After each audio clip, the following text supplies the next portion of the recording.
Now, it seems like yesterday was a lot busier than today, but do not underestimate how long it could take you to get here to LaGuardia Airport. Police are now warning those who live in the area to always make sure your windows are locked when you are not home.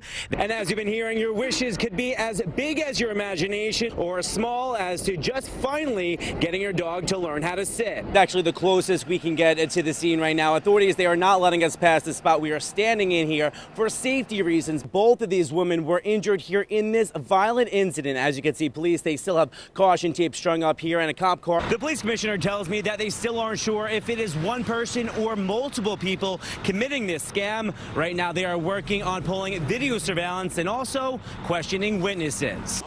Hello, everyone. John Diaz here, coming to you guys from Central Park, where, I know a lot of New Yorkers maybe not too excited about the snow. Fire officials say if you have to use the surge protector, make sure you don't overload it.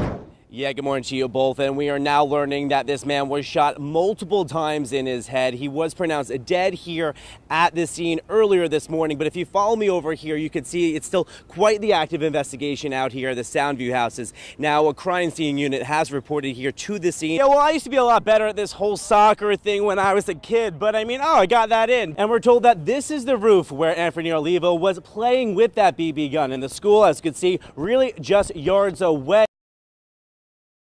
Yeah, it was silly. She was terrified but brave, and thanks to her quick thinking, this East Harlem family says in an exclusive interview, 4-year-old Isabella Nugent saved their lives. She woke them up screaming to get out of the living room. Get out of the living room because there was fire in there. Fire officials say a space heater caused their East 112th Street apartment to go up in flames last Friday morning when the extended family of 7 was sound asleep.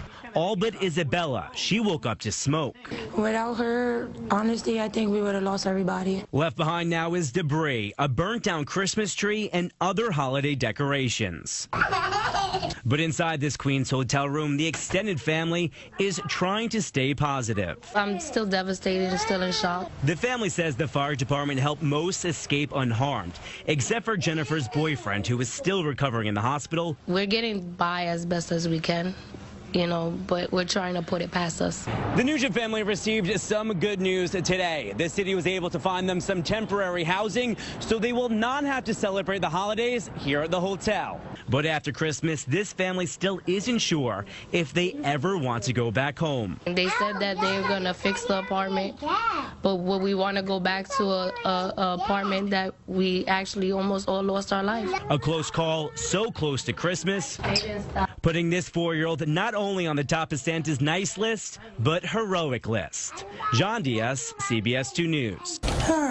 At just 17 years old, Alexander McBride is extremely computer savvy. This will take me 30 seconds. He's using these skills to help out other students who seem like they are a million miles away. They're just as smart as us, really, but they don't really have the, they're in poverty. The Millburn High School students started the nonprofit Laptops for Africa back in 2015, refurbishing donated computers. Then, with the help of a family friend, the laptops are hand-delivered to students in Tanzania. It's a girls' school, and I know the graduation rate is exceptionally high. Alex has already sent over 21 laptops. He hopes to help these girls pursue higher education. If you need to do research, you need to look things up on the internet, or you need to type papers, or you need to make presentations. You can't just do that all by hand. It could take Alex anywhere between a couple of days to a couple of months to refurbish a laptop. It's worth it in the end, and I know I'm going to do something for the greater good. His teachers say the teen is a leader at the school, impressed by his skills. I would definitely say he's a prodigy in terms of the hardware side of it, and he's also very, very good at the software side of it. He's very intelligent. Using his brain to turn what many see as trash into treasure. Sometimes Americans can be a little bit wasteful of computers. They say, oh, it's not working, we're done with that. But in reality, if you put a little bit of work into it, you could get it working. He's a teen working like a machine to get real-life ones to those in need. In Millburn, New Jersey, John Diaz, CBS 2 News. You had no idea it was on Instagram? Wait, no idea. To the surprise of this Brooklyn delivery man, a photo of him has surfaced on the Instagram page, Parkside Ave. I think that's not right because I didn't approve that.